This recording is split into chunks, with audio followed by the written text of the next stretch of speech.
had always considered myself a loyal friend and a devoted wife. My life was a tapestry of enduring friendships and a stable marriage. Among these relationships, none was as cherished as the one I shared with my best friend, Sarah. Our bond had been forged over 2 decades, weathering the storms of adolescence, career changes, and personal milestones. We were more like sisters than friends, our lives intricately woven together. Sarah's son, Alex, had been a constant presence in my life. I had watched him grow from a curious child into a handsome young man of 22. He had always been polite and respectful, treating me with a casual familiarity reserved for close family friends. To me, he was like a nephew, a beloved extension of Sarah. A few months ago, Alex faced a tumultuous breakup that left him emotionally adrift. Sarah, concerned for his well-being, confided in me about his struggles. "He's been so withdrawn," she lamented over coffee one morning. "I don't know how to reach him." Moved by her distress and my affection for Alex, I offered to spend some time with him. "Maybe a different perspective will help," I suggested. Sarah's eyes lit up with gratitude. "Oh, would you? That would mean the world to me." Our initial meetings were casual, lunches at local cafes, walks in the park, conversations that started light but gradually delved deeper. Alex opened up about his heartbreak, his uncertainty about the future, and his feelings of inadequacy. I listened, offering comfort and guidance, assuring him that these feelings were temporary and part of life's journey. As weeks passed, our interactions became more frequent and personal. One evening, after a particularly intense conversation about his ex-girlfriend, Alex looked at me with an intensity one hadn't seen before. "You always know what to say to make me feel better," he said softly. His gaze lingered a moment too long, and I felt a flutter of something unfamiliar. I dismissed it, attributing it to the emotional nature of our discussion. But similar moments began to occur with increasing frequency. A touch that lasted a second too long, compliments that felt more intimate than casual. I found myself anticipating our meetings, paying extra attention to my appearance, feeling a thrill I hadn't experienced in years. The internal conflict was immediate and overwhelming. This was Alex, Sarah's son, a young man 15 years my junior. The very idea was unthinkable, a betrayal of my friend and my own principles. Yet, the attraction was undeniable, simmering beneath the surface of our every interaction. One evening, as we sat in my living room discussing his plans to return to university, the tension reached its peak. He was animated, his eyes bright with excitement for the first time in months. I felt a surge of affection and pride. Without thinking, I placed my hand on his. He fell silent, his gaze dropping to our joined hands. The air grew thick with unspoken words. "Alex," I began, intending to retract my hand to diffuse the situation. But he turned his hand over, intertwining his fingers with mine. "I've wanted to do that for so long," he confessed, his voice barely above a whisper. My heart raced, a cacophony of emotions crashing over me. Desire, guilt, fear, longing. I knew this was a precipice, a point of no return. The rational part of my mind screamed to pull away, to preserve the sanctity of my friendships and marriage. But another part, a part that had been dormant for years, yearned to explore this forbidden territory. I met his gaze, seeing a mixture of hope and apprehension. In that moment, the world outside ceased to exist. Consequences, morality, loyalty, all faded into the background, overshadowed by the magnetic pull between us. "Alex, we can't," I murmured, even as I leaned closer, drawn by an irresistible force. He cupped my face gently, his touch sending shivers down my spine. "Please," he whispered, his breath warm against my lips. "Just this once. I need you." The plea in his voice, the vulnerability in his eyes, shattered the last of my resolve. Closing the distance between us, our lips met in a kiss that was both tender and fervent, a release of months of suppressed emotions. In that moment, I abandoned reason, surrendering to the intoxicating blend of passion and affection. The world outside our embrace vanished, leaving only the two of us entwined in a web of desire and impending consequences. In the days following our intimate encounter, I found myself ensnared in a web of conflicting emotions. The exhilaration of our shared passion clashed violently with an overwhelming sense of guilt. Each time I glanced at my phone, half expecting a message from Alex, my heart would race, a blend of anticipation and dread. The boundaries we had crossed weighed heavily on my conscience, yet the memory of his touch lingered, igniting a warmth I hadn't felt in years. I attempted to resume my routine, immersing myself in work and household responsibilities, but Alex's presence loomed in my thoughts. Every mundane task seemed to echo with reminders of him. The way he laughed, the intensity of his gaze, the softness of his lips. I chastised myself for these thoughts, reminding myself of the sanctity of my marriage and the trust Sarah had in me. Yet the more I resisted, the stronger the pull became. One afternoon, as I was organizing files in my home office, my phone buzzed. It was a message from Alex. "Can we talk?" My fingers hovered over the screen, uncertainty paralyzing me. After what felt like an eternity, I replied, "Maybe it's best if we don't." His response was swift, "Please. I need to see you." Against my better judgment, I agreed to meet him at a secluded park on the outskirts of town. The drive there was a blur, my mind racing with possible outcomes and rehearsed speeches about boundaries and mistakes. When I arrived, Alex was already there, sitting on a bench beneath a large oak tree, his posture tense.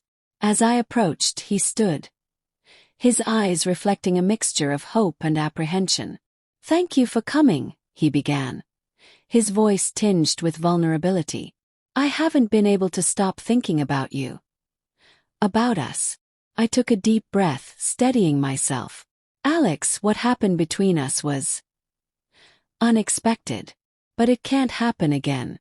We have to consider the consequences. For both of us." He stepped closer, his expression earnest. "I understand the risks, but I can't ignore my feelings. Being with you felt right." His words sent a shiver down my spine, awakening desires I had tried to suppress. "We can't let our emotions dictate our actions," I replied, though my resolve wavered. Alex reached out, gently taking my hand. "I know this is complicated, but I can't pretend that night didn't change everything for me." I pulled my hand away, needing to create distance to think clearly. "We have to be rational. This could hurt so many people. Sarah, my husband. You." He sighed, running a hand through his hair. "I know. But what about us? Do our feelings mean nothing?" "They mean something," I admitted, my voice barely above a whisper. "But some lines once crossed can't be uncrossed."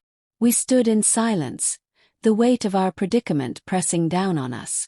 Finally, Alex nodded, resignation in his eyes. "I don't want to lose you from my life, even if it means suppressing how I feel." I offered a sad smile.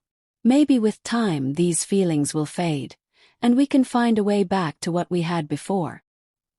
He didn't look convinced, and truthfully, neither was I.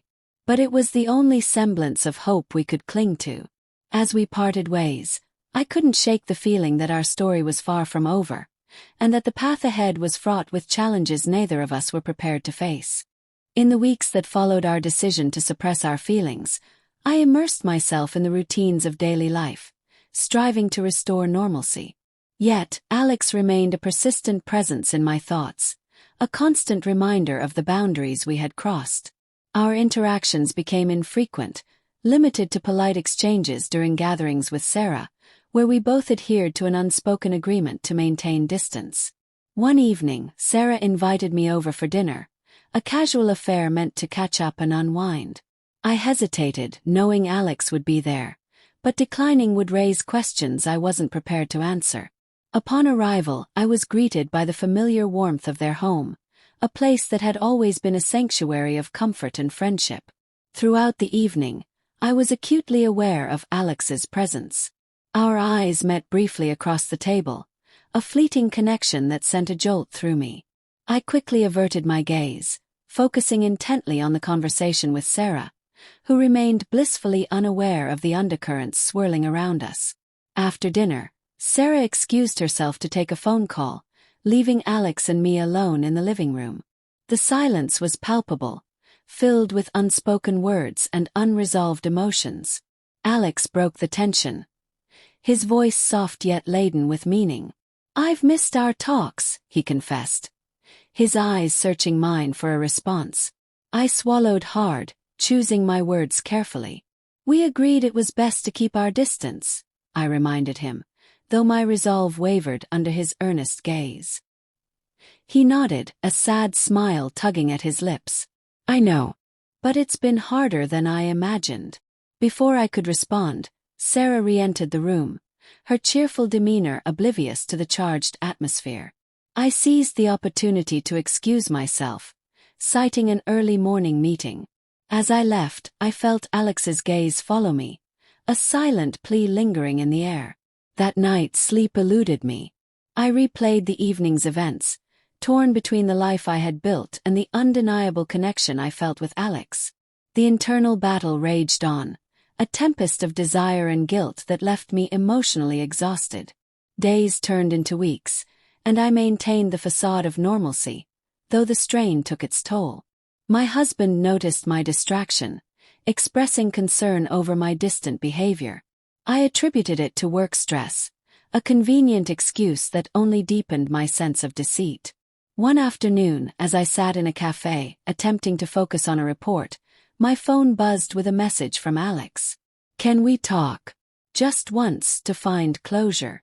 My heart raced as I stared at the screen, the familiar conflict resurfacing.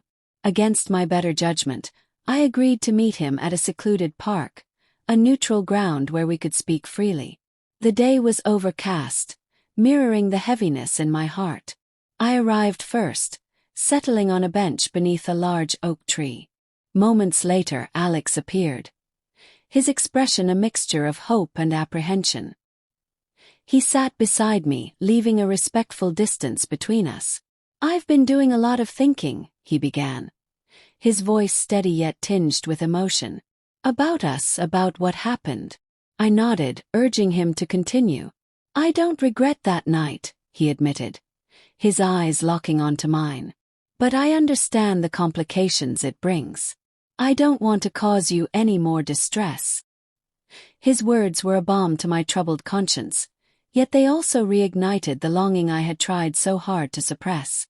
"I appreciate that," I replied, my voice barely above a whisper.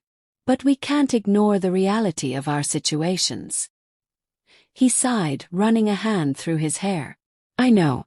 And I don't want to jeopardize your marriage or my relationship with my mom. Maybe it's best if we don't see each other for a while." The thought of losing him, even temporarily, felt like a physical blow, but I knew he was right. "Perhaps some distance will help," I conceded, though the words tasted bitter on my tongue. We sat in silence, the weight of our unspoken emotions hanging heavily between us. Finally, Alex stood, offering me a sad smile. "Take care of yourself," he said softly before turning and walking away. As I watched him leave, a profound sense of loss settled over me. I had chosen the path of least resistance, adhering to societal expectations and moral obligations. Yet, a part of me couldn't help but wonder what might have been had circumstances been different. Returning home, I resolved to focus on my marriage, to rekindle the spark that had dimmed over the years. I planned a weekend getaway for my husband and me, hoping to bridge the gap that had formed between us.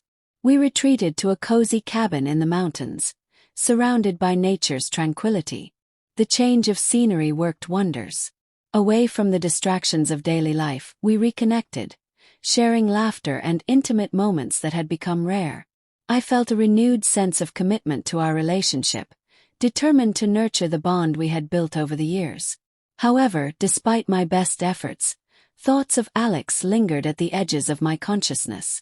I wondered how he was coping, whether he had found solace or moved on. The uncertainty gnawed at me, a constant reminder of the choices I had made. Months passed, and life settled into a comfortable rhythm. My husband and I grew closer, rediscovering the love that had initially brought us together. Yet, in the quiet moments when I was alone with my thoughts, memories of Alex would resurface, accompanied by a pang of longing and regret. I often questioned the nature of love and desire, the complexities that entangle human relationships. Was it possible to love two people simultaneously, each fulfilling different facets of one's soul? Or was I merely justifying my own indiscretions, seeking solace in philosophical musings? Ultimately, I accepted that life is a series of choices, each with its own set of consequences. I had chosen stability and loyalty, values I held dear. Yet, the shadow of what might have been with Alex remained, a bittersweet reminder of the complexities of the human heart. In time, I hoped the ache would fade, replaced by the contentment of a life well lived. Until then, I carried the memories with me, a testament to the intricate dance of love, desire, and the choices that define us. Months passed, and I endeavored to focus on my marriage, investing time and effort into rekindling the bond with my husband. We planned weekend getaways, revisited shared hobbies, and engaged in heartfelt conversations that had been long overdue. On the surface, our relationship flourished, reflecting the stability and affection we had cultivated over the years. Yet, beneath this veneer of normalcy, a persistent undercurrent of restlessness tugged at me. Memories of Alex lingered, unbidden and potent, surfacing in quiet moments and dreams. I questioned the authenticity of my contentment, grappling with the dissonance between my actions and emotions. One evening, as I prepared dinner, my husband approached me with a concerned expression. "You've seemed distant lately," he observed gently. "Is everything all right?" Caught off guard, I forced a smile. "Just work stress," I lied, stirring the pot absent-mindedly.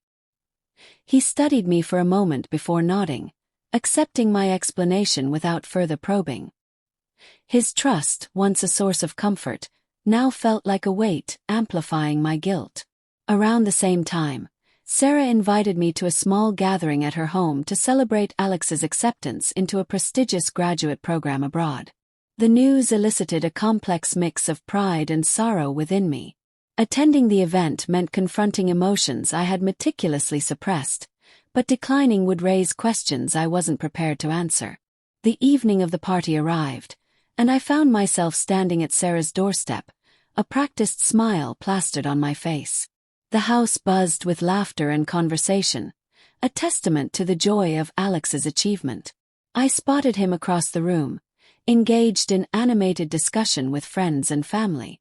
Our eyes met briefly, and in that fleeting moment, 1,000 unspoken words passed between us. Throughout the evening, I maintained my composure, engaging in light-hearted banter and offering congratulations. Yet, an invisible thread seemed to pull me toward Alex, the magnetic connection between us undiminished by time or distance. As the night wore on, I stepped outside for a breath of fresh air, seeking solace beneath the canopy of stars. Moments later, Alex joined me, his presence both a comfort and a torment. "Congratulations," I began, my voice steady despite the turmoil within. "I'm so proud of you." "Thank you," he replied, his gaze intense. "I couldn't have done it without your support." We stood in silence, the weight of our shared history pressing down upon us. Finally he spoke, his tone tinged with vulnerability. "Leaving feels bittersweet. I'm excited for the future, but part of me wishes things had been different." I swallowed hard, the lump in my throat threatening to choke me. "Life has a way of leading us down unexpected paths," I murmured, avoiding his gaze. He stepped closer, the proximity igniting a familiar ache. "Do you ever regret not taking a chance on us?" he asked, his voice barely above a whisper. Tears welled in my eyes as I met his gaze, the raw honesty between us cutting through the facade. "Every day," I admitted, the confession both liberating and agonizing. He reached out, his fingers brushing mine, the touch electric.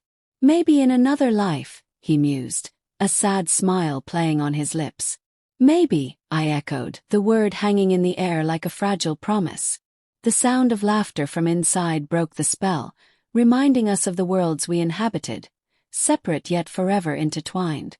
We rejoined the party, slipping back into our respective roles, the momentary lapse concealed beneath practiced smiles.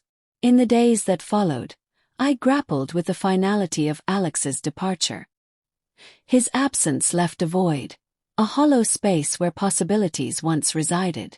I threw myself into work and family life, seeking distraction from the persistent ache.